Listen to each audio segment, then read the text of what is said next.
Okay, so I had no idea that trying to find out who you are and your identity would be so hard. My whole niche or my whole thing is to be authentically yourself. But I guess what I failed to see was that it's really hard to figure out who you are if you grew up never being allowed to be who you are or even express yourself. When I was kicked out at 16, my main priority was to heal. To heal old wounds so I don't turn out like my parents. And a good 10 years of therapy is what led me to that. Now I can say I'm kind of over my trauma. Obviously, you have your off days. Now I'm on the section where it's like, okay, I unlearned everything that they taught me. For the most part, I still am self critical. I'm still trying to figure out what it is that I'm interested in. And I have an idea of the person I want to be, but anytime I try to become her, I guess no one ever really taught me that your mind will fight you so much just to stay in its comfort and what it knows. And I guess that's why a lot of people don't want to find out who they are. They don't want to leave the comfort of what they're used to go on a path that's uncertain.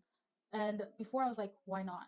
But now that I'm past the healing phase, because that was easy for me, I always wanted to heal. I didn't want to hold on to anger and resentment. Now that I'm past that, I find it hard to show up as myself. Who is she? I don't know. I have an idea of what I want her to be like. Before I was sick, I was very able to multitask. I could do school full time, I could work full time, and I could exercise. For majority of people, that's not an easy thing to do, but it is possible. And ever since I had my surgery and I've been healing, I don't know my body. I don't know myself. I feel like everything's changed, and it was a big surgery, and it changed how I viewed life. And because of that, now I'm like, okay, I can't be wasting time not knowing. Obviously, after a major surgery, you have a healing period, and for some reason, I guess my older self is like, okay, we need to get back into the groove. We need to get back to being able to multitask. But my body is like, no, we went through a trauma. We went through something so invasive that literally changed everything about your body. You need to find yourself again. And it pisses me off that I need to find myself again because I thought I knew her. But now I'm starting to realize, no, you didn't. And I feel like that's how a lot of people feel. It's like you've been told to be a certain way. You've been told this is right, this is wrong by family, society, or friends.